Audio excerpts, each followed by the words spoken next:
श्रोतावृन्द नमस्कार। कार्यक्रम लुम्बिनी चिन्तनमा यहाँहरूलाई हार्दिक स्वागत छ। यो कार्यक्रम नितान्त भैरवा टेलिभिजनको आफ्नो उत्पादन कार्यक्रम हो र यस कार्यक्रममा हामीले लुम्बिनी प्रदेश सरकारले लुम्बिनीका लागि गर्ने विकास निर्माण लगायत विभिन्न किसिमका विकासका विषयहरू र सँगसँगै समृद्ध लुम्बिनीको अवधारणालाई अवलम्बन गर्ने यी यावत कुराहरूमा हामीले चर्चा गर्ने गर्छौं। र आजको श्रृङ्खलामा हामीसँग लुम्बिनी प्रदेश सरकारका माननीय गृह मन्त्री र जो गृह मन्त्री आन्तरिक मामिला यसैगरी कानुन तथा सहकारी र सञ्चार मन्त्रालयको पनि जिम्मेवारी निभाइरहनु भएको छ माननीय सन्तोष कुमार पाण्डेज्यूसँग आज हामीले कुराकानी गर्दैछौँ। मन्त्रीज्यू, यहाँलाई स्वागत छ कार्यक्रममा। धन्यवाद। हजुर, लुम्बिनी प्रदेश सरकारको पहिलो गृहमन्त्री यानी कि संस्थापक गृहमन्त्री भएकोमा यहाँलाई सर्वप्रथम त हार्दिक बधाई तथा शुभकामना दिन चाहन्छु।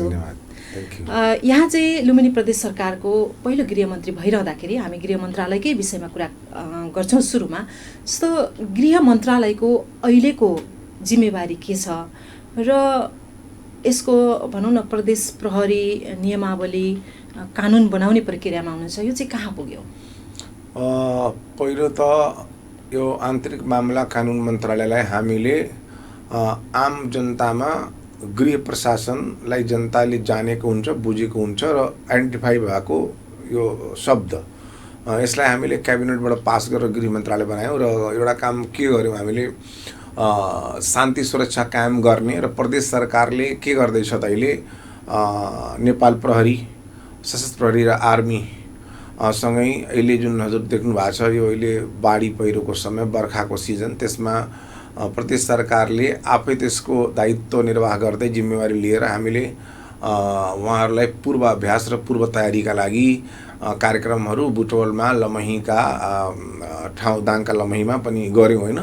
र आम जनतामा शान्ति सुरक्षा कायम गर्ने, ल एन्ड अर्डर मेन्टेन गर्ने काम गृह मन्त्रालयको हो र हुनुपर्छ भन्ने हाम्रो मान्यता पनि हो र त्यसको लागि सरकार अगाडि पनि बढेको छ र हामी गर्दैछौँ। हजुरले नर्मली हेर्दाखेरि अहिले हामीले आर्म पुलिस फोर्सका डिआइजी, नेपाल प्रहरीका डिआइजी उहाँहरूलाई राखेर 15 दिनमा 10 दिनमा कार्यक्रम गर्दै गर्छौँ र ब्रिफिङ पनि गर्छौँ र उहाँहरूले रिपोर्टिङ पनि प्रदेश सरकारलाई नै गर्नुहुन्छ।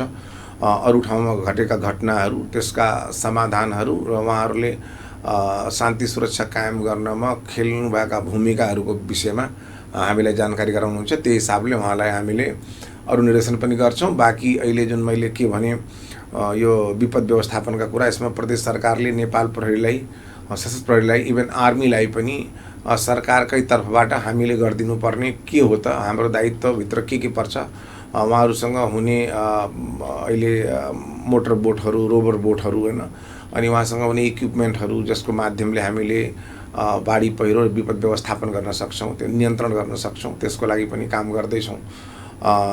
गृह मन्त्रालय कस्तो हुन्छ, अरू मन्त्रालयमा हुन नसक्ने काम पनि आम जनता र सबले के सोच्छ गृहले गरिदिन्छ, त्यो काम हामी गर्दैछौँ प्रत्यक्ष रूपमा।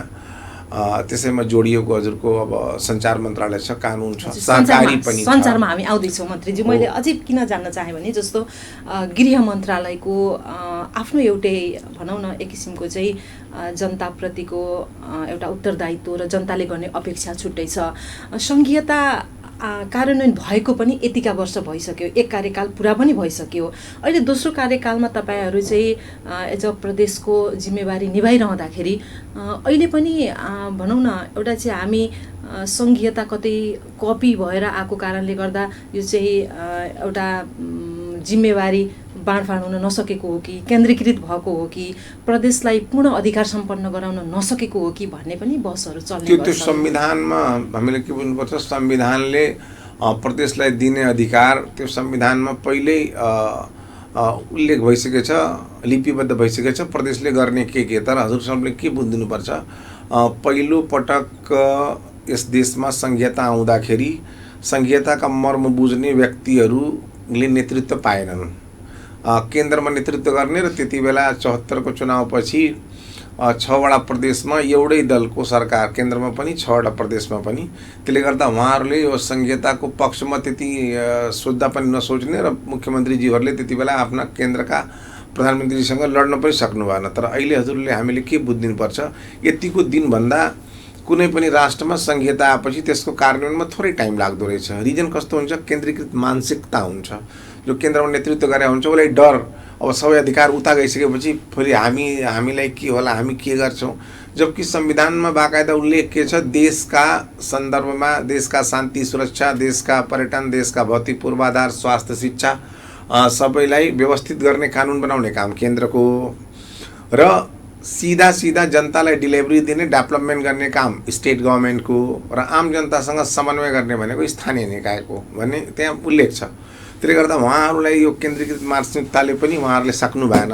तर अहिले कस्तो देखिरहेछौँ हामी, प्रदेश सरकारमा धेरै अधिकार र धेरै कानुनहरू। अस्ति मात्रै काठमाडौँमा वनको सन्दर्भमा केन्द्र सरकार र प्रदेश सरकारसँग अधिकार बाँडफाँडको कुरा थियो। 7 वटै प्रदेशका त्यहाँ मन्त्रीहरू पुगेका थिए, म पनि गएको थिएँ र त्यो ठाउँमा बाकायदा लिपिबद्ध भएर निर्णय भयो यो अधिकार प्रदेशले प्रयोग गर्ने, यो केन्द्रले प्रयोग गर्ने भने भयो। त्यसले गर्दा अब बिस्तारै मलाई के लाग्छ, अहिले यस कार्यकालमा हजुरले संहिताको प्रदेश आइसकेको स्थापना भएको पूर्ण अनुभूति देख्न सक्नुहुनेछ। त्यसको कारण केन्द्रमा संहिताको लागि लामो समय लडेर सशर्त सङ्घर्ष गरेका, शस्त्र लिएरै सङ्घर्ष गरेका, हजारौँ बलिदानी गरेका व्यक्तिहरूकै नेतृत्व अहिले केन्द्रमा छ, जो संहिता पक्षधर हुन् पूर्ण रूपले, उनकै नेतृत्व छ। त्यसले गर्दा हामी भन्न सक्छौँ अहिलेको कार्यकालमा हामी धेरै सहजता पनि महसुस गरेका छौँ र हामीले केन्द्र सरकारसँग लिने अधिकारहरू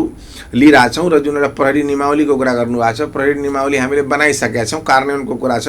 नीति कार्यक्रममा केन्द्रको नीति कार्यक्रममा केन्द्रको पनि आइसकेको छ यो प्रहरी नियमावलीको कुरा। र प्रदेश सरकारले हजुरको दसैँ लगत्तै वा दसैँ अगाडि नै हामीले यसलाई प्रदेशमा कार्यान्वयन गर्दैछौँ।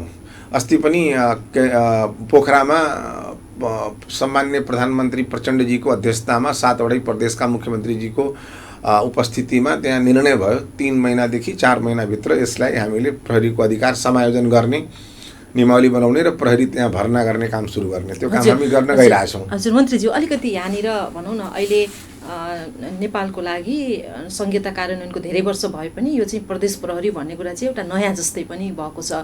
धेरैको जिज्ञासा छ कि अब चाहिँ हाम्रा छिमेकी मुलुकमा जस्तै एउटा केन्द्रको प्रहरी हुने, एउटा प्रदेशको प्रहरी हुने, त्यो हुन्छ कि अथवा कसरी गर्ने भन्ने कुरा एउटा आफैमा सोच्दा अन्योलता पनि छ कि यहाँहरूको चाहिँ ड्राफ्ट कस्तो छ त्यसमा चाहिँ? संहितामा कस्तो हुन्छ हजुरको, संहितामा नर्मली भन्नुहुन्छ भने छिमेकी मुलुकहरूमा जुन ठाउँमा संहिता आएको छ त्यो ठाउँमा केन्द्रको पुलिस छैन, त्यहाँ के छ स्टेटको पुलिस छ। त्यहाँ स्टेटकै पुलिसमा जस्तो हाम्रो प्रदेशको जुन संरचना अहिले डिआइजीको नेतृत्वमा पहिला हजुरले देख्नुहुन्थ्यो, पहिला पश्चिमाञ्चलको डिआइजी भन्थ्यो, सुदूर पश्चिमको डिआइजी भन्थ्यो होइन, बागमतीको डिआइजी भन्थ्यो। तर अहिले छैन नि त। अहिले के भनेछ, डिआइजीहरूलाई पठाउने बेलामा डिआइजी साहबहरूलाई के भनेको छ त, प्रहरी प्रदेश प्रमुख भनेको छ। भने प्रदेशसँगै जोड्या हो नि त, उनी त नेतृत्व प्रदेशको गर्दैछन् नि, अनि प्रदेश सरकारकै मातहतमा रहेर काम गर्दैछन्। हजुरले धेरै यस्तो कुरा देख्नुहुन्छ। अहिले मैले के भने, सारा रिपोर्टिङ उनले गर्ने नै गृह मन्त्रालयलाई हो र हामीसँग समन्वय गर्दैछन्। र सेन्ट्रल गभर्मेन्टको पुलिस हुँदैन। भारतमा देख्नुहुन्छ भने यहीँ छ छिमेकी मुलुक भएर भने मैले तिनको केन्द्रको पुलिस छैन, उनको रिजर्भ पुलिस के कोलाई छ, उनको रेलवेमा काम गरिदिने, अरू विषम परिस्थितिमा काम गरिदिने। तर स्टेट जुन एउटा पुलिस छ त्यो स्टेटको त्यहाँ प्रहरीको आयुक्त छ, कमिसनर, उही हो प्रदेशको फर्स्ट म्यान, उसैको मातहतमा रहेर सबै काम गर्ने हो। त्यस्तै यो कुरामा पनि हामी क्लियर के छौँ, अहिले जो प्रहरी प्रदेशको भर्ना सुरु गर्छौँ त्यसपछि हामीले पनि प्रदेशमा गर्नुपर्ने नै प्रहरी प्रदेश आयुक्तै बनाउनुपर्छ, कमिसनर उनकै नेतृत्वमा हुन्छ। तर अहिले सिस्टम जुन सिस्टममा जाँदैछ त्यो नयाँ सुरुवात भएर धेरै कुराहरूलाई समन्वय गर्न अलिअलि गाह्रो भइरहेछ। हुन अरू देशमा पनि हुन्छ। हजुरलाई मैले एक्जाम्पल मात्रै दिन्छु, त्यो भारतमा संहिता आउने बेलामा पहिलो पटक त्यो एमएलएहरू जितेर गए अनि मान्छेले त्यहाँ बुझ्नै सकेनन् यो एमएलए के हुन्छ, विधायक भने के हो। अनि तिनलाई केन्द्र सरकारले एउटा साइकल दिएको थियो कि आजको 65-70 वर्ष पहिला, अनि धेरै व्यापक चर्चामा आएको थियो। त्यति बेला पत्र पत्रिका हुन्थ्यो कि एमएलएले साइकल पाएछ सरकार, त्यति बेला त्यस्तो थियो त। अहिले मैले के भन्छु, आउने दिनमा अरूको इन्ट्रेस्ट भनेको केन्द्रभन्दा पनि प्रदेशतिरै होला। किन हजुर सबले देख्नु भएको छ, यो देशमा कोरोना आएको थियो, हामी थियौँ, स्टेटका एमएलएहरू थिए, उनले प्रत्यक्ष रूपमा काम गरे हो नि त। सरकार प्रदेश सरकारले नेतृत्व लिन सकेको हो त्यति बेला। हजुरले एक्जाम्पल यसरी हेरिदिउँ, नेपालमा पहिला नेपाल प्रहरी थियो र आर्मी थियो, अर्को इन्भेस्टिगेसन छँदै थियो होइन, अनुसन्धान। सशस्त्र प्रहरी बल बनाउने बेलामा जब बन्यो त के भनियो त तुरन्तै भर्ना खोलिएन। त्यहीबाट सशस्त्र प्रहरी बलमा आउने मान्छेलाई एक तह बढुवा दिने भन्यो अनि सशस्त्र प्रहरी बल बन्यो। अनि त्यति बेला नेपाल प्रहरीका साथीहरूले पचाउनै सक्थेन कि उनलाई। अब त्यो एउटा मान्छे त्यो सही छ वर्षौँदेखि अनि यहाँ ट्राफिक यत्तिकै खुल्ला थियो अनि मान्छे सही मान्छे आएपछि यहाँ इन्सपेक्टर भइहाल्ने। अनि उसैको साथी अस्तिसम्म त्यो सही थियो, ऊ इन्सपेक्टरबाट डिएसपी बनिसक्यो, ऊ सहीको सही थियो। अनि देख्ने बित्तिकै अनि मनमा इरिटेट हुने कि उनीहरू कि कहाँबाट यिनीहरू आइसक्यो। अनि हामी पनि कतिपयलाई कुरा गर्थ्यौँ त्यति बेला। अनि एउटा सशस्त्रको आउँदैछन् डिएसपी हुन्, के डिएसपी त्यो त मसँग सही थियो त्यहाँ पुगिहाल्यो भन्ने कुरा। तर अहिले त दुईटै युनिट आफ्नो आफ्नो ठाउँमा काम गर्न थाल्यो नि त। अहिले चाहे विपद व्यवस्थापन, चाहे कोरोना महामारी, चाहे त्यो सीमा सुरक्षा बल कुरा गर्छ त्यसमा त गर्न थाल्यो नि त। त्यसले गर्दा अहिले कस्तो भइरहेछ, केन्द्रलाई गाह्रो, स्टेट बलियो भइसकेपछि हामी के गर्ने भन्ने। तर एउटा तहका नेताहरू जुन टप लेभलका फर्स्ट रोमा छन् उन नेताले बिस्तारै अब के रियलाइज गरेछ, अन्तोगतवा यो अधिकार जाने नै हो, यिनीहरू बलियो भएर जान्छन्। त्यसले गर्दा अब टाइममै दिदिउँ भन्ने कुरा उनको मनमा पनि आएछ। नेपालमा हजुरले नर्मली सोध्नु भयो भने नेपालका जुन एउटा पोलिटिकल कल्चर र जुन एउटा पोलिटिकल जुन हामी फिगर देख्छौँ नेतृत्व गर्ने, उनलाई आम जनतासँग सोध्नु अब चुनाव 84 मा हुन्छ प्रधानमन्त्री को बन्ला, उनले 2-3टा नाम मात्रै भन्छन् है, अरूलाई कहिले भन्दैनन्। चाहे त्यो ओलीजीलाई भनिदिन्छ, चाहे शेरबहादुर देउवाजीलाई भनिदिन्छ, चाहे प्रचण्डजीलाई भनिदिन्छ, त्यसबाहेकको मान्छे देखिँदैन। त्यसले गर्दा यो बनेको पनि छैन, देख्दा पनि देखिँदैन। अनि यो जित्यो ऊ बन्ला, यो जित्यो, यतिकै मात्रै हो। त्यसले गर्दा आम जनतामा यो बिस्तारै परिवर्तन आउँछ, त्यो कुरा हामीले बुझ्नुपर्छ र हामीले कुनै कुरालाई तुरन्तै रिजल्ट ओरिएन्टेड हुनुपर्छ। तर नाउ देन नेभर भन्नु हुँदैन, अहिले भएन कहिले हुँदैन भन्ने छैन। आखिर प्र्याक्टिसमा आए त सुरु त भएको छ। चुनौती त छन्। मैले त के भन्छु, यो पृथ्वी रहेसम्म चुनौती हुन्छ। पृथ्वी रहेसम्म मानवको आवश्यकता घट्दैन र उनको डिमान्ड हाई हुँदै जान्छ। कुनै पनि काम हजुरले ल एउटा 4 लेन बाटो प्रदेश सरकारले कुनै बनाइदियोस्, 1 वर्षसम्म मान्छेले अरे राम्रो गर्यो बनायो, अनि पछि 1 वर्षपछि के नयाँ सुरुवात गर्छन् उनले स्टार्ट, हैन यो त बनाउने त बनायो तर 4 लेन भन्दा 6 लेन बनाएको भए ठिक हुन्थ्यो, अहिले फराकिलो भएन भन्ने कुरा गर्छन्। त्यो मान्छेको इच्छा आकांक्षा भनेको सधैँ रहन्छ। त्यसलाई मैले रोके, यो त जस नेताहरूको अथवा त्यो निर्माणकर्ताहरूको अदूरदर्शिता पनि त हो नि। हामीले विकास निर्माणका काम गर्दाखेरि त आजभन्दा 100 वर्ष पछाडिलाई सोचेर गर्नुपर्ने होइन र। एक्ज्याक्टली हजुरले भनेको कुराबाट म सहमत। नेपालको परिवेशमा हजुरले के बुझ्दिनु, नेतृत्व गर्न आउने व्यक्तिहरू उनका सोच लङ टर्म भिजन भएका मानिसहरूलाई हामी भेटेनौँ है। ठ्याक्कै लङ टर्म भिजन हुनु मान्छे भेटेनौँ, केही दूरदर्शिता थोरै भएका भेट्यौँ।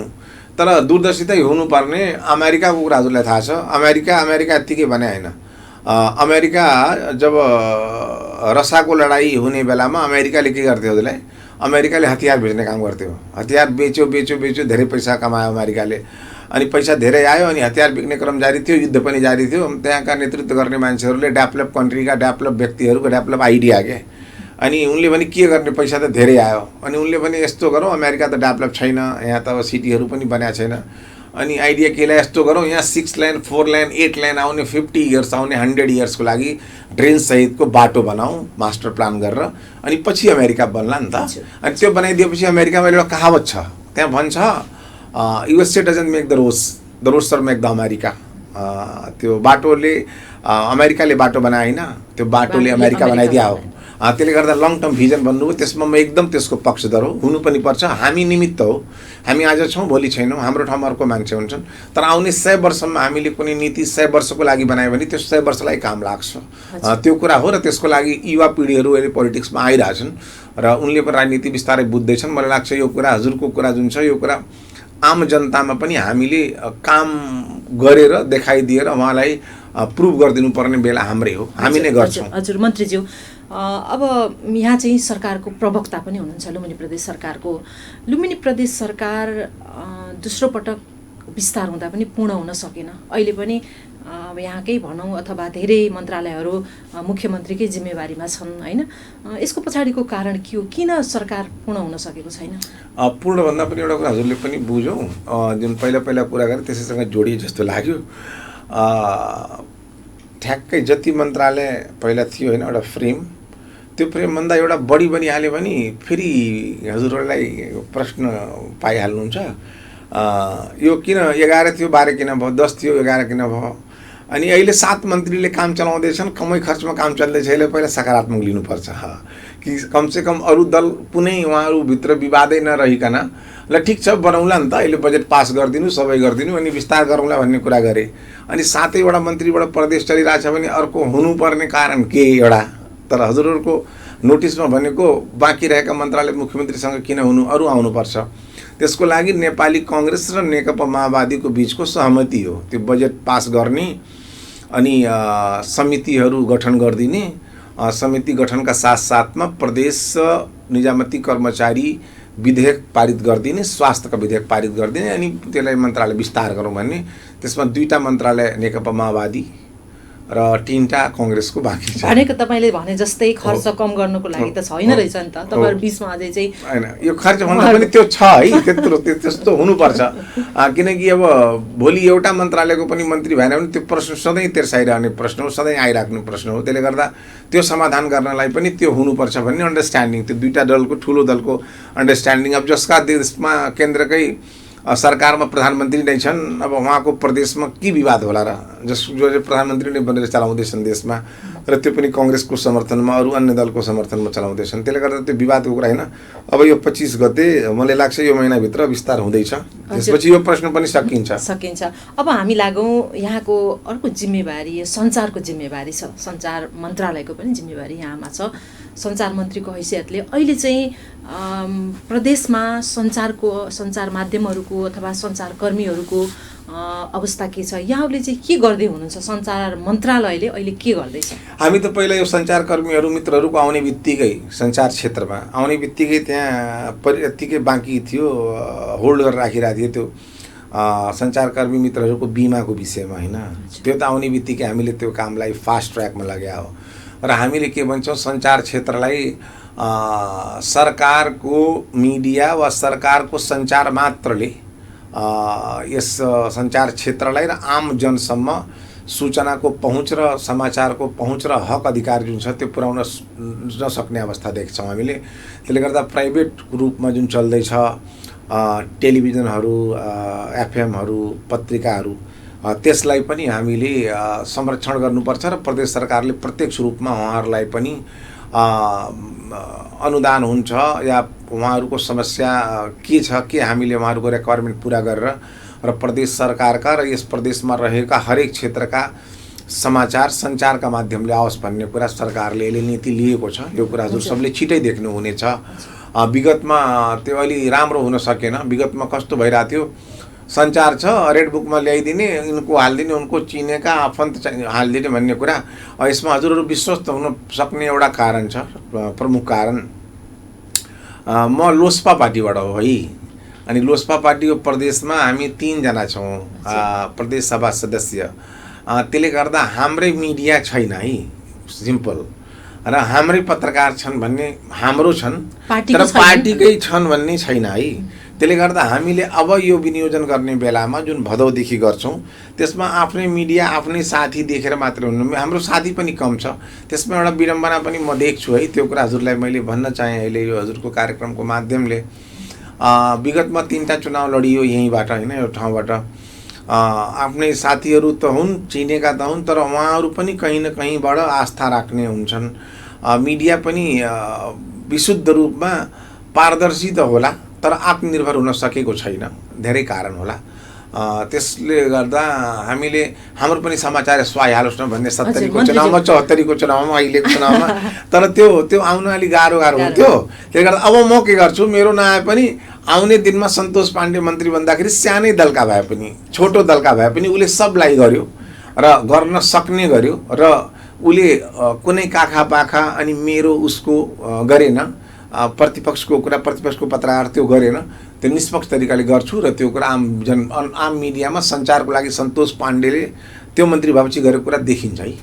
हजुर मन्त्रीज्यू, यहाँले यति भनिरहँदाखेरि अहिले पनि प्रदेशमा प्रदेश सञ्चार समन्वय परिषद छ, त्यसलाई चाहिँ यहाँहरूले नियमावली बनाएर पूर्ण गर्न सकिरहनु भएको छैन।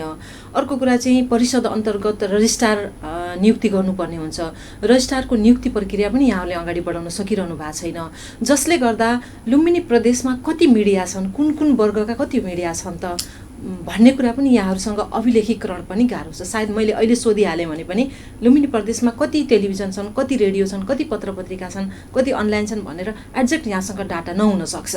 त्यसको लागि परिषदलाई चलायमान बनाउन अथवा परिषदलाई अधिकार सम्पन्न बनाउनको लागि नियमावली किन पारित गर्न सक्दैन? त्यहाँ पनि त कतै न कतै राजनीति पो हो कि अथवा के भइरहेछ? यो सरकार हजुरले कसरी बुझ्दिनुपर्छ, यो सरकार बन्ने बित्तिकै पहिलो हाम्रो उद्देश्य भनेको बजेट थियो है, बजेट बनाउने कुरा। बजेट बनाउनु भनेको 1 वर्षको लागि हुन्छ। आर्थिक वर्ष 2080 र 81 को यो बजेट जुन आयो यो पनि धेरै मेहनत गर्नु पर्यो, किन सरकार तुरन्त आयो र बजेट तुरन्तै बनाउनु पर्ने भयो हैन। अर्को सरकार गएपछि यो सरकार आएर त्यसले गर्दा हामी धेरै मेहनत रातिसम्म पनि कुनै क्षेत्र छुट्नुहुन्न। अनि त्यो भौतिक पूर्वाधार, शिक्षा, स्वास्थ्य, पर्यटनका क्षेत्रका लागि काम गरौँ। अनि सरकारले के विशेष एउटा कार्यक्रम लिएर आएको थियो, स्थानीय उत्पादनलाई ब्रान्डिङ गरौँ, त्यसलाई बजारीकरण गरौँ, अर्थतन्त्रसँग सिधै जोडौँ। जुन ठाउँको जे प्रोडक्सन छ त्यसैलाई हामीले मार्केटिङमा लगाउँ, त्यसैलाई हामीले प्रोत्साहन गरौँ भन्ने कुरा आएको थियो। त्यसले गर्दा हामी क्षेत्र वाइज जुन क्षेत्रमा जे हुनसक्छ, धान हुने क्षेत्रमा धान, गहुँलाई गहुँ, तोरी हुने तोरी, अनि कतै कुनै ठाउँमा के अरे अरू के अरे इभन हामीले मदिरा ब्रान्डिङका कुरा पनि गरिदियौँ, किनकि आखिरमा यो नेपालले त त्यो कुराको मार्केटिङ त गर्दैछ नि त अरू देशको। त्यसले गर्दा हामीले आफ्नो उत्पादनलाई के अरे क्वालिटी स्तर सुधारेर राम्रो बनाएर ब्रान्डिङ गर्दाखेरि त त्यो कुराको प्रयोग यही हुन्छ। त्यो हिसाबले पनि त्यो अन्य समुदाय पनि, त्यो उत्पादन गर्ने समुदाय पनि अर्थतन्त्रसँग जोडिन्छ भन्ने हिसाबले पनि हामीले काम गरेका छौँ ठाउँ-ठाउँमा। र यसले गर्दा के गर्छौँ हामी, इन्कम को रिसोर्स कहाँबाट ल्याउन सक्छौँ भन्ने हिसाबले यो हिसाबले पनि हुनसक्छ। हजुरले ठुला देशमा देख्नुभयो होला, त्यो ठुलै इन्डस्ट्रीले मात्रै देश धाने छैन, त्यो सानो घरेलु उद्योगले पनि काम गरेका छ। महिलाले पनि प्रत्यक्ष रूपमा रोजगारी पाउने कुरा हामीले देखिरहेछौँ। युवाले पनि सक्छन्। त्यो काममा लाग्दाखेरि धेरै टाइम लाग्यो, कम समयमा बजेटलाई व्यवस्थापन गर्नुपर्ने। त्यो कारणले पनि हजुरले जुन भन्नुभयो हजुरले यो सञ्चारको कुरा, त्यसले गर्दा पनि ढिलो भएको हो। तर अब मलाई के लाग्छ, यो कुरालाई हामीले 20-22 गते सुरु हुने प्रदेश सभामा यो कुरा हामी फास्ट ट्र्याकमा लग्दैछौँ। अझै हाम्रो सचिवसँग कुरा हुने बेला हजुर म यो काम पनि गर्दैछु, अर्को कुरा हामी एउटा नयाँ कुरामा पनि के जाँदैछौँ, जस्तो भारतले अहिले हजुरको धान र चामलको निकासी रोकेको छ। त्यसले गर्दा हामी पनि स्टेटमा एउटा नियम ल्याउँदैछौँ, स्टेटमा रहेका जति धान छन् त्यसलाई स्टेटभित्र नै प्रयोग गर्ने, यहीँ हाम्रा मिलहरूलाई यहीँबाट प्रोडक्सन गर्ने काम गर्ने, योभन्दा बाहिर नजाओस् भन्ने हिसाबले पनि एउटा नीति बनाउँदैछौँ। किनकि हामीले हरेक कुरामा सोच्नुपर्ने र सञ्चारका यो कुरा जुन ढिलो भएको छ, रजिस्ट्रार नियुक्त गर्ने कुरा छ, यहाँ पनि हुनुहुन्छ नि त त्यसमा सदस्य होइन। त्यसले गर्दा यसलाई हामीले फास्ट ट्र्याकमा अहिलेको 21-22 गते जुन प्रदेश सभाको बैठक हुन्छ त्यसमा हामी नीति बनाएर लग्दैछौँ, फास्ट ट्र्याकमा गर्छौँ। त्यो कुरा हाम्रो पनि समस्या थोरै बुझिदिनुपर्छ। आम जनतामा त्यो गाउँ कुनाका व्यक्तिले कहिलेकाहीँ केही कुरा सोद्धाखेरि मनमा लाग्छ कि हो नबुझेका होलान्। हजुरहरू त धेरै बुझेका हुनुहुन्छ, अनि हजुरहरूले पनि त्यो फास्ट ट्र्याक सधैँ खोज्न थाल्यो भने त गाह्रो हुन्छ। किन हौ कुनै कुरा मिलाउन, कुनै म्याचुर हुन टाइम लाग्छ। कुनै विधेयक लैजान्छौँ 72 घन्टामा त्यहाँ संशोधन प्रस्ताव हाल्न सक्ने भन्छ, अनि 72 घन्टा आज पार्लियामेन्ट बोलायो, एकपटक सबैमा अन्यलाई त्यो प्रदेशमा त्यो दाङ बोलाउँदाखेरि फ्युलको खर्च थुप्रै आउँछ, मान्छेको आवत जावतको दूरी टाढा हुन्छ, मान्छे थाक्छन्। तर पनि त्यो 72 घन्टा त्यो टाइमै छ त अब संविधानमा गर्नु के त। त्यसले गर्दा पनि टाइम कहीँ लाग्छ, टेक्स टाइम, तर हुन्छ हजुर। अब अलिकति यहाँको जिम्मेवारीमा रहेको सहकारी मन्त्रालयको कुरा गरौँ। आज पनि यहाँहरूको सामुन्ने चाहिँ यहाँले धेरै पीडितहरूलाई सम्बोधन गर्नुभयो। उहाँहरूको आशा भनेको, अब भरोसा भनेको यहाँप्रति नै देखियो, किनभने अहिले सहकारीहरूले आम सर्वसाधारणको बचत चाहिँ नदिएको, पैसा लिएर भागेका धेरै कुराहरू छन्। सहकारी पीडितहरूको एउटा सङ्गठन नै बनेको छ। अब यो सहकारीको समस्या अहिलेको जटिल समस्या छ, के गर्दै हुनुहुन्छ यसको? त्यो कुरामा थोरै हामीले एउटा कुरा के भन्छौँ, थोरै त्यो चेतना नभएर पनि भएको हो होइन। किनकि यहाँ के देखियो, स्थानीय व्यक्तिहरूले जुन एउटा सहकारी बनाएर चलाए त्यसमा समस्या कम देखियो, किनकि उहाँहरू यहीँका स्थानीय, यहीँका बासिन्दा। भोलिको दिनमा केही गलत गरेपछि कसरी बस्नु यो ठाउँमा, यहाँ ठाउँमा बस्न गाह्रो हुन्छ। र जुन बाहिरबाट आए नि, बाहिरबाट आएर सहकारी खोल्यो, बोर्ड झुन्डाए, पैसा उठाउन लगाइदिए, उठाएर अनि ठ्याक्कै 1 करोड 2 करोड 5 करोड भएपछि लिएर भागिहाले। त्यसले गर्दा हाम्रोमा के भयो, अलि मुस्किलले कमाउने पैसा त्यो नर्मली त्यो दोकान पसल चलाएर पल्लेदार मित्रहरूले, त्यो मोची मित्रहरूले अनि अन्य सानो सानो काममा आफ्नै काम गरिरहेको मान्छेहरूले ल आउँछ 1000 दिदिने 500 दिने डेलीको जम्मा गर्थे र यसमा के गरे अलि इन्ट्रेस्ट के बढी ल ठिक छ यति कमाइरहेछौँ त्यसमा ब्याज पनि बढी आउँछ जबकि त्यसको नियम नै नहुन सकेको त्यसको दर्तै कहाँ देखिन्छ काठमाडौँमा दर्ता गर्छ त्यसको शाखा भैरवा खोलिदिन्छ भैरवामा पैसा कलेक्सन गर्छ शाखा बन्द गर्छ सटर राति बिहान हिँडिदिन्छ त्यसले गर्दा त्यो गाह्रो भयो किनकि कुनै ब्याङ्कलाई यसरी ब्याङ्कले गर्न चाहे पनि सक्दैन नि त किन ब्याङ्कको त सिधै उसको नियमन उसको कन्ट्रोल त राष्ट्र ब्याङ्कको हातमा छ नि त त्यसले गर्दा यो कुरामा पनि हजुरको मिडियाको माध्यमले पनि त्यो मित्रहरूलाई जानकारी गराउन चाहन्छु जो मित्रहरू अलि बढी इन्ट्रेस्ट पाइन्छ कि अब भैरवाकाले 12% दिन्छ त्यहाँ नजम्मा गर्ने अनि 14-15 मा गरौँ न त त्यहाँ थोरै बढी आउला अनि बढीको चक्करमा पनि काम बिग्रिया हो अनि बाहिरबाट आउनेले त्यही गरे हो यहाँका इन्ट्रेस्ट रेट थाहा पाइहाल्यो सहकारीको अन्य सहकारीको उनले 15-16 गरिदिए 18 गरिदिए र मान्छे त्यो लाजमा पैसा दिएपछि डुब्यो अब हामीले के गर्दैछौँ त्यसको लागि भैरवमा मलाई लाग्छ हजारौंका संख्यामा मान्छे पीडित छन् आज एउटा कार्यक्रममा हजुरसँग हुँदाखेरि त्यहाँ त पीडित मान्छेहरूको संख्या बढी थियो नि त अब उनको घरमा समस्या छ औषधि गराउनु पर्ने बच्चा पढाउनु पर्ने विदेश जानुपर्ने त्यो कुरामा पनि हामीले नै जिम्मेवारी लिनुपर्छ र त्यसको लागि प्रदेश सरकारले एउटा सहकारी मन्त्रालय कानुन मन्त्रालय एउटै ठाउँमा छ त्यसले गर्दा एउटा कानुन बनाएर हामी एउटा काम गर्न के गरिरहेछौँ यो इनका सञ्चालकलाई उहाँहरूको जति पैसा जम्मा गरेका छन् पासबुकहरू दिएका छन् चेकहरू दिएका छन् त्यो कुरालाई पनि हामीले आधार मानेर र सङ्गठित अपराधमा मुद्दा चलाउने गरी कानुन हामीले बनाइदिएका छौँ त्यो फास्ट ट्र्याकमा गर्दैछौँ र त्यो सञ्चालकहरूलाई पनि जसले गल्ती गरेका छ जो सहकारीले यही फ्रडै गरेका छ त्यसको इन्टेन्सन नै पहिलेदेखि नेगेटिभ कि हामीले लिएर भाग्नुपर्छ चोर मानसिकता राखेर आएकालाई त्यो हामीले सञ्चालकहरूलाई नै सिधै सङ्गठित अपराधमा मुद्दा चलाउने र उनको जता जे छ जमिन जायदाद जे जहाँ छ त्यो रोक्का गर्ने त्यसको माध्यमले पनि यो पैसा उठाउन लगाउने काम यो प्रदेश सरकारले थालनी गरेको छ यो सायद पहिलो प्रदेश होला जसले यो काम गर्न गइरहेछ अनि यसको मैले मार्के देखेँ यो सबभन्दा लुम्बिनी प्रदेशमा सबभन्दा बढी त्यसको व्यापक रूपमा लिएर पैसा भाग्ने काम यो रूपन्देही पनि एउटा त्यस्तै मेनै ठाउँ जस्तो लागेको छ त्यसले गर्दा मैले यसको जिम्मेवारी पनि लिनुपर्छ सरकारले आम जनतालाई अब जनताले सबै कुरा बुझेको भए सरकार किन चाहिन्छ आफ्नो शान्ति सुरक्षा कायम गर्न सके सबै विद्वानै भए त सरकारको आवश्यकता किन छ र सरकार भनेकै आम जनतालाई त्यो बच्चाहरू जन्म लिन्छ 9 महिनामा तर हामीले बुझ दिनुपर्ने उहाँहरू 7.5 महिनामा जन्म्या उहाँलाई डायलिसिसमा राख्नुपर्ने अक्सिजन दिनुपर्ने ग्लुकोज दिनुपर्ने त्यो सालले हामीले बुझ्नुपर्छ किन हामी नेतृत्व गर्छौँ भने आम जनताको पक्षमा हरेक कुरा सोच्नुपर्छ र सोध्दै पनि छौँ र यसलाई हामीले फास्ट ट्र्याकमा आजको कार्यक्रम पनि त्यही विशुद्ध त्यही कारण थियो त्यो कानुन निर्माण गर्ने बेलामा उहाँहरूको कुरा पनि लिउँ र यसलाई पनि लिपिबद्ध गर्न कार्य सम्पादन गर्न सजिलो होस् भन्ने हिसाबले पनि गरे हो। हजुर अब अलिकति कुरा गरौँ लुम्बिनी प्रदेशको समग्र विकासको यहाँ चाहिँ विकासप्रेमी नेता होइन भनौँ न आम सर्वसाधारणदेखि हरेकको सायद यहाँको आफ्नो निर्वाचन क्षेत्रमा त हरेकको घर घरमा आँगन पुग्नु भएको छ यहाँ हरेकको समस्या बुझ्नु भएको छ होइन अनि यति समस्या बुझ्नु भएको छ र सहज उपलब्धता पनि छ यहाँको जहाँ जसले जति बेला पनि यहाँलाई भेट्न सकेका छन् आफ्नो कुरा राख्न सकेका छन् तर आफैमा चुनौती चाहिँ के लाग्छ जति जस्तो कि होइन कतिपय ठाउँमा चाहिँ आश्वासन दिएका चिजहरू पुरा गर्न कठिन भयो होला होइन कतिपय चाहिँ जति आशा गरेको छन् जनताले त्यति सहज उहाँहरूको चाहिँ भनौँ न त्यो इच्छा पुरा गर्न नसकेको होला त्यति बेला चाहिँ कस्तो लाग्छ कि आफूलाई अहिले यो स्थानमा रहँदाखेरि चाहिँ कस्तो भनौँ न महसुस गरिरहनु भएको हो अहिले कस्तो छ डिमान्ड हाई छ एक्सपेक्टेसन हाई छ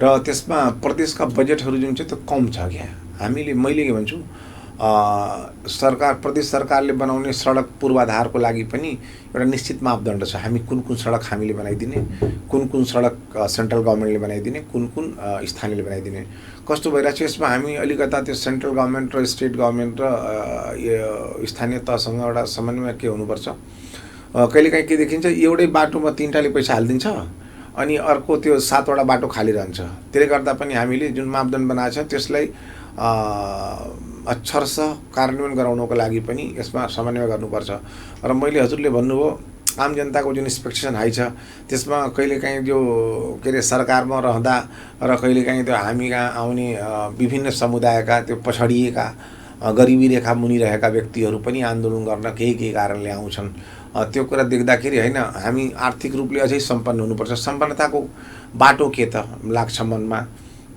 अनि हामीसँग त्यो बाटो पनि छ, त्यसको प्रयोग गर्न मात्रै नसकेको, उपयोग गर्न नसकेको। हामी पर्यटक गर्छौँ, पर्यटनका कुरा गर्छौँ। पर्यटनका हामी प्रचुर सम्भावना भएको यो लुम्बिनी प्रदेश विशेष गरी, हुन त नेपालै हो तर लुम्बिनीलाई विशेष पर्यटनको हब हो यो। यो ठाउँमा हामीले हजुरलाई एक्जाम्पल मात्रै भन्छु, त्यो डुबिरहेको श्रीलङ्कामा पर्यटकका माध्यमले मात्रै फर्स्ट क्वार्टरलीमा जनवरी फरवरी मार्चको उनले हिसाब गर्दाखेरि के देखे त, उनले 54 अरब डलर रुपियाँ उनले खालि कसरी कमाएछ त, 54 करोड डलर पैसा उनले फर्स्ट क्वार्टरलीमा पर्यटकको माध्यमले मात्रै कमाएछ।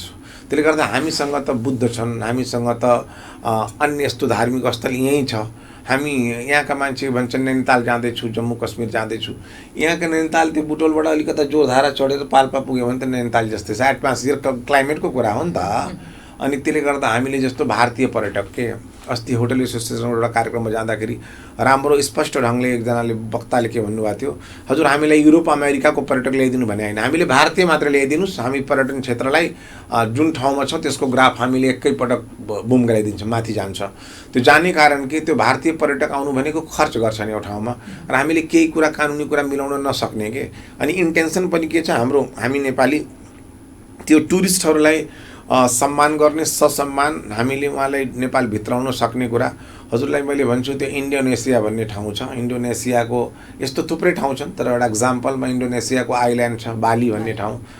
त्यो ठाउँमा त्यहाँको गभर्मेन्टले के गरिदिएको छ, त्यहाँको एयरलाइन्स कम्पनीहरूलाई बोलाएर मिटिङ गरेर तपाईँहरूको भाडा जति छ, तपाईँहरूले जहाँबाट यो आइल्यान्डमा आउन चाहन्छन् बालीमा, तपाईँहरूले 30% पैसा तपाईँ लिनु टिकटको, र 70% हामीले सब्सिडी दिन्छौँ। पैसा पुरै लिनु तर 70% हामी लगानी गर्छौँ, 30% तपाईँ ल्याउने लैजाने काम तपाईँ ल्याइदिनु यहाँसम्म र उहाँले पुऱ्याइदिनु, त्यति काम गर्नु होला। बाँकी आउँछन्, बस्छन्, खान्छन्, त्यसको पैसा खर्च गर्छन्। अनि त्यो ठाउँमा बालीको ठाउँमा 1 महिनामा मात्रै उहाँहरूले 1 खरबदेखि लिएर 1.5 खरब रुपियाँ खालि त्यो पर्यटकको माध्यमले नाफा मात्रै गर्छन्। त्यो 7 वटा आइल्यान्ड छ त्यहाँ, तर एउटा आइल्यान्डको कुरा गर्दैछु मैले के भन्छु, यो ठाउँमा हामी जुन अहिले गर्दैछौँ, प्रदेश सरकारले यसलाई नियमन पनि गर्न गइरहेछ, नीति बनाउन गइरहेछ। भारतीय पर्यटकलाई नेपालको बोर्डरमा आएपछि त्यहाँबाट लुम्बिनी, त्यहाँबाट परासी, त्यहाँबाट बुटवलसम्मलाई त्यो सुविधाको कुरा दिनु, त्यो भन्सारको होइन। उनीसँग 400-500 लिएर होइन, जुन मान्छेले लाखौँ खर्च गर्न आइरहेछ त्यसले त्यो 500 उठाएर नि हामी धनी बन्छौँ भन्ने छैन नि त। तिनलाई खर्च गर्न दिउँ, आम उद्योगीसँग, व्यवसायीसँग, साना पसलसँग, उनीसँग पैसा जानु पर्यो कि भन्ने हाम्रो सोच हो। गृहमन्त्रीजी यहाँनिर रोके मैले, हजुरलाई चाहिँ यहाँनिर मैले रोके। 1 मिनट मात्रै भनिदिन्छु, हजुरले भन्नुभयो कस्तो लाग्छ, हामीले गर्न सक्ने काम त यहीँ छ नि। त्यो कुरा प्रदेश सरकारले त्यसको जिम्मेवारी लिन सकेर दायित्व निर्वाह हामीले गर्न सक्यो भने त हामीले आर्थिक रूपले सम्पन्न यत्तिकै बनाइदिन्छौँ, पैसा हामीसँग यत्तिकै हाल्छ। हजुर, अब यहाँले भने जस्तै भनौँ न भारतीय पर्यटकहरू भित्रिने बित्तिकै अहिले पनि त अब पुलिस प्रशासनदेखि लिएर चोकमा बस्ने होइन, उहाँहरूलाई चाहिँ नि भनौँ न एक किसिमले सुरक्षाको हिसाबले उहाँहरूको कागजपत्र छ कि छैन भनेर एक ठाउँ चेक गर्ने, अथवा भन्सारको त्यो कागज बनेको छ कि छैन भनेर चेक गर्ने स्वाभाविक हो। तर उहाँहरूलाई चाहिँ नियत बस्नै उहाँहरूलाई चाहिँ पटक ठाउँमा चाहिँ दुःख दिने, उहाँहरूको चाहिँ भनौँ न कागजपत्र हेर्ने बाहनामा चाहिँ गाडी खोलखाल गर्ने गर्दा त पर्यटकहरूलाई समस्या हुन्छ। यसमा चाहिँ मन्त्रालयको तर्फबाट यहाँहरूको पनि ध्यान राख्नु। यो कुरा डिआई साहबहरूको बैठकमा मैले बाकायदा त्यो दाङमा हाम्रो मन्त्रालयमा पहिलो कुरा यही गरेँ मैले। अहिले हजुर हाइवे हिँड्नुभयो भने धेरै ठाउँको चेकिङ हटिएको छ। अहिले हजुर लुम्बिनी जानुभयो भने त्यो बिहान त्यो अब यो ठाउँको हो, यसले गर्दा एउटा एक्जाम्पल दियो। त्यो घागरा पुल र अरू ठाउँमा गर्थेँ, त्यो कुरा पनि मैले मिनिमाइज गर्दैछु। म आफै हिँड्छु, हिँड्ने बेलामा त्यो कुरा मैले यहाँका त्यो प्रहरी प्रमुखजीहरूलाई जानकारी गराइदियो। र अर्को कुरा हजुरले जुन भन्नुभएको छ इन्टेन्सन, क्या त्यो सोच कस्तो, मैले के भने त्यो भारतीय हो कि अफगानिस्तानबाट आयो कि पाकिस्तानबाट कि मलेसियाबाट, हाम्रो लागि पर्यटक हो। हामीले टुरिस्टलाई ससम्मान नेपाल भित्राइदिनु भने हो, टेररिस्टलाई भने होइन। मतलब के भने अतिथिलाई, आतङ्ककारीलाई होइन। त्यसले गर्दा त्यो मान्छे कुनै गलत ढङ्गले त्यो गाडी आएछ भने त्यो कुरा भन्सारमा पनि धेरै कुरा आफै थाहा पाइहाल्छ। हरेक ठाउँमा त्यो चेकिङ गर्नु र मान्छेले ह्यारासमेन्ट गरेपछि ऊ मान्छे आफू पनि आउँदैन, आउने 100 जनालाई पनि रोक्ने काम गर्छ। त्यसले गर्दा यो कुरा मैले यहाँ सुरुवात गरेँ। त्यो मिटिङमा मैले गृह मन्त्रालयमा तपाईहरूले पर्यटकहरूलाई सहज वातावरण बनाउने काम, ट्राफिकलाई भनेर, प्रहरीलाई भनेर यो काम तपाईँहरूले गरिदिनुहोस्। इभन सशस्त्रलाई पनि त्यो कुरा मैले एपिएफलाई पनि गरे हो। अनि यो कुराको नियमन गर्दैछु। हजुरले धेरै दिन लाग्दैन, अब यो बजेटको कुरा सकियो। अब हजुरले सन्तोष पाण्डेको अनुगमन खालि यसैमा हुन्छ। अब त्यो पर्यटकलाई सहजताले कसरी ल्याउने र अर्को त्यो पैसा ल्याउने कुरा छ जुन भारतबाट पर्यटकलाई हजुरहरूको कार्यक्रममा पनि मैले हजुरकै यो लुम्बिनी प्रेसकै कार्यक्रममा पहिलोपटक कुरा राखेको थिएँ मैले। युरोप अमेरिकाका मान्छे हेल्थ कन्सियस हुने, उनी नेपाल आउँदाखेरि लुम्बिनी त पुग्ने, तर लुम्बिनी पुगेपछि उहाँले पोजिटिभ भाइब्रेसनको लागि एकछिन बस्ने भगवानको ठाउँमा जन्मस्थलीमा र एक बोतल पानीमा मात्रै दिनभरि बसेर हिँडिहाल्ने। र भारतीय पर्यटक आउँदाखेरि उनी यता आएर विभिन्न खानपान किन्ने जाने आउने क्यासिनो के छ हामी कहाँ सुविधा सबै प्रयोग गर्छन् र उनी युरोप अमेरिकीका मान्छे आउँदा $5,000 नेपालको नियममा ल्याउन सक्ने, अनि त्यो भारतीय आउने बेला 25,000 भारू भन्छ। 25,000 भारू त नेपाल साँच्चैको खर्च गर्न आउँछ, यहाँसम्म लुम्बिनी पुग्न सक्दैन, पैसा सकिहाल्छ। त्यसले गर्दा हामीले के भने 4 देखि 4.5 लाख भारतीय रुपियाँ यो ठाउँमा ल्याउन पाउनुपर्छ भन्ने सरकारले, प्रदेश सरकारले केन्द्र सरकारसँग पहल गरेर फाइनल गर्छ। त्यो अर्थमन्त्रीसँग कुरा पनि प्रदेश सरकारले गरेको छ अहिलेको केन्द्रीय अर्थमन्त्रीसँग, र यो कुरा हामी छिटै गर्छौँ। किनकि पर्यटक ल्याउनु र पर्यटकले आफै इच्छा गरेर नेपाल आउनु भनेको त हामी सौभाग्यशाली हो। र हामीलाई भारतको धेरै होइन, भारतको जनसङ्ख्याको 5 देखि 6% मानिस मात्रै त्यो एक वर्षमा भ्रमण गरे, यो नेपाल यत्तिकै आर्थिक रूपले बुम गरिहाल्छ इकोनोमिकल होइन हिसाबले। त्यसले गर्दा यो काम हामी गर्दैछौँ र हजुरको यो प्रश्नसँग म एकदम जिज्ञासासँग सहमत हो। यो कुरा अब प्रहरी प्रशासनलाई नियमन नियन्त्रण गर्ने कारबाही गर्ने काम पनि प्रदेश सरकारले गर्छ, त्यो कुरा हजुरले प्रमाणको रूपमा देखिनुहुनेछ। राम्रा प्रहरी जसले काम गर्दैछ, हरेक मान्छे खराब हुँदैनन्। एउटा समाजमा 2-4 जना मान्छे खराब हुन्छन् अनि त्यो समाजलाई नै मान्छेले खराब भन्न थाल्छ। त्यसले गर्दा राम्रा मान्छेलाई पुरस्कृत गर्ने काम पनि हुन्छ, जसले यसमा सहभागी भएर प्रहरीको अन्य काम पनि हुन्छ, तर यो सहजता पुर्याउने पनि काम हुनुपर्छ। इन्टेन्सन भनेको गाडी देख्यो अनि ठ्याक्कै पैसा काट्नु, त्यो जरिमानाले कति पैसा उठ्छ यो देशमा? उठ्ने भनेको त मान्छेको त्यो मान्छेलाई त्यो निमुट्ने किन हो, मन जित्ने हो नि त। मान्छेको त उसको सर्वस्व चाहिन्छ, उसको विचारै चाहिन्छ नि त, विचारले मिलाउने हो। त्यो काम प्रदेश सरकारले गर्छ, त्यो कुरा हजुरले देख्नुहुनेछ। र यसमा विशेष गरी हाम्रो पहल कदमी अहिले केन्द्र सरकारसँग समन्वय के भइरहेको छ। अहिले हाम्रो मुख्यमन्त्रीजी पनि दिल्ली जानुभएको थियो र दिल्लीमा उहाँले त्यहाँका केन्द्रीय नेताहरूलाई, प्रदेशका मुख्यमन्त्रीजीलाई भेटेर यो अन्तर्राष्ट्रिय एयरपोर्ट सञ्चालन कुरा, जसले पर्यटनलाई भूमि बनाउन सक्ने कुरा, हजुर त्यहाँ आउँदै हुनुहुन्थ्यो। मैले मनको कुरा बुझेँ। किनभने यहाँ चाहिँ सुरुदेखि नै होइन, जति बेला चाहिँ यहाँले यहाँबाट पहिलो चुनाव जित्नु भएको थियो, चुनाव जित्नुभन्दा अगाडि पनि जति बेला राजनीति गर्नुहुन्थ्यो, यहाँको चाहिँ भनौँ न अन्तर्राष्ट्रिय हाम्रो चाहिँ गौतम बुद्ध इन्टरनेसनल एयरपोर्टमा यहाँको चाहिँ विशेष ध्यान थियो, विशेष चासो थियो भनौँ न त्यो सञ्चालन गर्नको लागि। अहिले चाहिँ त्यो अवसर आएको छ होइन। अब त्यो एउटा जिज्ञासा पनि छ कि यहाँहरूले चाहिँ एउटा कार्यक्रममा हस्ताक्षर पनि गर्नुभएको थियो होइन, यो पुनः सञ्चालनको लागि पहल गर्छौँ भनेर सबै सभासदहरूले हस्ताक्षर पनि गर्नुभएको थियो।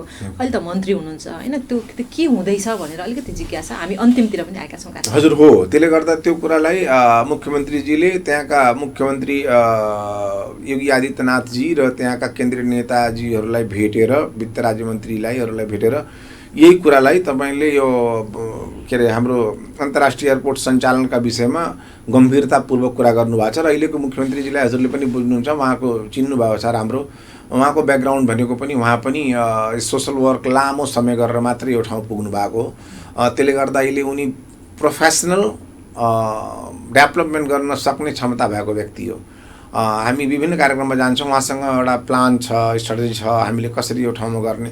त्यसले गर्दा हामी यस एयरपोर्टलाई जुन अहिले केन्द्रीकृत मानसिकता भन्नुभयो नि, त्यो मानसिकता यहाँ पनि थोरै थोरै काम गरे हो। अब काठमाडौँ बस्ने होटल व्यवसाय हुने, काठमाडौँ बस्ने पर्यटन व्यवसाय हुने, र जहाँ पर्यटन, जहाँ प्रकृति, जहाँ भगवान आफै जन्मिदिएका छन्, पर्यटनका क्षेत्र त यो हो, अनि त्यो ठाउँलाई रोक्न चाहने भन्ने जुन एउटा मानसिकता छ नि, त्यो केन्द्रसँग लड्नै पऱ्यो, जे गर्न पऱ्यो भने त्यो प्रदेश सरकारले गर्छ। त्यो कुरा हजुर सबले हेर्दै जानु। अनि त्यो केन्द्रले अहिले लामो समयसम्म अब सक्दैन। त्यहाँ ट्राफिक जाम हुन्छ। हजुरले यहीँ लोकल डोमेस्टिक फ्लाइटमा जाँदाखेरि अहिले 20 मिनटलाई हामी होल्ड गर्छौँ, जहाज भन्छ आकाशमा। अनि त्यो कुरालाई यो यिनले आफै बुझ्नुपर्ने कुरा हो। त्यो काठमाडौँलाई जाम गराइराख्ने र एउटा अन्तर्राष्ट्रिय एयरपोर्ट अरबौँ रुपियाँ लगानी भएर बनेको एयरपोर्टलाई यत्तिकै यिनले चाहिँ बाइपास गर्न खोज्ने, त्यो कुरा बिल्कुल हुँदैन। प्रदेश सरकारको पहल कदमी विशेष रूपमा यस काममा पनि छ। र यसले हामीले के भन्दैछौँ, काठमाडौँमा तपाईँले फरेनको 5वटा फ्लाइट आउँछ भने एउटा फ्लाइट भैरवा, अनि फेरि 5 आउँछ, 5 मतलब 5151 गरौँ। 1 गरेपछि यो एयरपोर्ट पनि चल्छ। त्यो हिसाबले लुम्बिनी, यहाँ त चार्टर प्लेन लिएर मानिसहरू सिधा लुम्बिनी आउन चाहन्छन्, तर पनि यहाँका केन्द्रीकृत मानसिकता भएका मित्रहरूले डिसेन्ट्रलाइजेसन नचाहने मान्छेले, विकेन्द्रीकरणको सिद्धान्तलाई फलो गर्न नचाहने मानिसहरूले उनले होइन यही काठमाडौँ भन्छन्। त्यसले गर्दा यो कुरा लामो समय चल्दैन। यसलाई व्यवस्थापन गरेर नै प्रदेश सरकारले, म हजुरलाई विश्वासका साथले भन्न चाहन्छु, यो कुरा हामीले यथाशीघ्र सञ्चालनमा ल्याउँछौँ। र लुम्बिनीलाई हजुरले जुन देख्नु भएको छ, बहुत ठाउँमा कुरा उठ्थ्यो पहिला यो पुल बनेन त्यो बनेन, त्यो पनि फास्ट ट्र्याकमा काम गर्दैछन्। ठेकेदार पनि परिवर्तन गर्दैका छौँ, 3 सिफ्टमा काम गर्दैछन् र यो पनि फास्ट ट्र्याकमा काम हुन्छ। बाटो बनिएको छ, त्यो ब्रिजको कुरा त्यो पनि हुन्छ। हामीले सबै कुरा पाएर नपाए जस्तो भएको छौँ। त्यसले गर्दा यो कुरा लुम्बिनी पाएछौँ हामीले, एउटै पर्याप्त छ। अरू त कति छ नाम गराउन, तर लुम्बिनी मात्रैले, यो लुम्बिनी प्रदेश नेपालकै सबभन्दा आर्थिक रूपले समृद्ध र पर्यटनको प्रदेश भन्ने विश्वले चिन्छ। यो कुरा हजुरले देख्नु होला, त्यो हामीले गर्छौँ। जनताले बहुत सुन्यो के, तर अनुभूति गर्न पाएको छैन। त्यो अनुभूति हामीले गराउँछौँ, त्यसमा विश्वस्त हुनुहोस्। हस् मन्त्रीज्यू, हामी कार्यक्रमको अन्तिममा आइपुगेका छौँ। लुम्बिनी प्रदेश 6वटा तराईका जिल्ला, 5वटा पहाडी जिल्ला, एउटा उच्च पहाडी जिल्ला, यति 12वटा जिल्लाको आम नागरिक भनौँ न, आम लुम्बिनी प्रदेशवासीलाई चाहिँ अन्तिममा यहाँ चाहिँ गृहमन्त्री, सञ्चार मन्त्री, कानुन मन्त्री, सहकारी मन्त्री प्रदेशको आफ्नो हैसियतले के भन्न चाहनुहुन्छ? अब अहिले म यस प्रदेशका 12वटा जिल्लामा रहने सम्मानित जनतालाई, हाम्रा परिवारका सदस्यहरूलाई के भन्न चाहन्छु। पहिलो कुरा त अहिलेको समयमा नेपालको हरेक बर्खाको सिजनमा जुन बाढी पहिरो आउँछ त्यसको लागि सतर्कतालाई आग्रह गर्न चाहन्छु। उहाँहरूलाई पहाडमा हुने, हिमालका केही भागमा हुने हाम्रा सम्मानित जनतालाई त्यो कुरामा सतर्क हुने, त्यसको लागि नेपाल प्रहरी, सशस्त्र प्रहरी, आर्मी र आम अन्य निकाय पालिकाहरूलाई पनि समन्वय गर्दैछ प्रदेश सरकारले। त्यसको लागि हरेक कुराले हामी तयार छौँ। सकभर मैले भन्छु त्यो बाढी पहिरो आउँदैन होस्, आयो भने नियन्त्रण गर्नको लागि प्रदेश सरकार सबल छ, सक्षम छ, यो कुरा गर्छ। हजुर सबलाई व्यवस्थित गर्न सक्ने क्षमता छ, सामर्थ्य छ, त्यो गरौँला। र अर्को कुरा उहाँहरूलाई के भन्छु, आफ्नै क्षेत्रबाट, आफ्नै ठाउँबाट जिताएका जनप्रतिनिधिहरूलाई पनि त्यहाँका आफ्नो स्थानीय समस्याहरूलाई बीचमा उहाँहरूलाई आफ्नो बीचमा बोलाएर अनि एउटा कार्यक्रम राखेर सार्वजनिक सुनवाई जस्तै तपाईहरुले आफै त्यही जनप्रतिनिधिलाई भनेर त्यो कुरा त्यहाँका स्थानीय समस्याहरू उहाँले भनिदिनु भयो भने उहाँले सरकारसम्म पुर्याउने काम गर्छ र सरकारले त्यसलाई गम्भीरताका साथ लिएर समाधान गर्नेछ भन्ने उहाँहरूलाई यो अहिलेको कार्यक्रमका माध्यमले लुम्बिनी चिन्तन कार्यक्रमका माध्यमले जानकारी गराउन चाहन्छु र उहाँहरूलाई के भन्न चाहन्छु, अहिलेको प्रदेश सरकार हजुरहरूलाई केन्द्र स्थानीय के गर्छन् त्यो कुरा हामी हेर्दै जान्छौं, समन्वय गर्छौं, तर प्रदेश सरकारले प्रत्यक्ष रूपमा प्रदेश सरकार घर घरमा नारालाई जुन छ त्यो कुरा हजुर सबलाई अनुभूति गराउने काम गर्छ र हजुरहरूको केही कुरा जिज्ञासा हुन्छ भने प्रदेशका गृह मन्त्रालयका हजुरहरूले वेबसाइटमा जानुभयो भने युवा मित्रहरू पढे लेखेका धेरै छन्, हजुर सबले नम्बर इमेल सबै पाउन सक्नुहुन्छ र त्यसमा हजुरले सुझाव सल्लाह हाल्नु होला। त्यसको लागि प्रदेश सरकारले तपाईहरुको समस्या छिटो सन्ने र समाधान गर्ने सहयोग हैन हाम्रो दायित्व हो, हामी दायित्व निर्वाह गर्छौं। यो कुरा हजुरहरूलाई यो कार्यक्रमका माध्यमले जानकारी गराउन चाहन्छु र भगवान गौतम बुद्धको ठाउँ हो, शान्त रहनु, सुरक्षित रहनु भन्ने शुभकामना पनि व्यक्त गर्न चाहन्छु। हस्, धन्यवाद छ मन्त्रीज्यू महत्त्वपूर्ण समयको लागि। Thank you.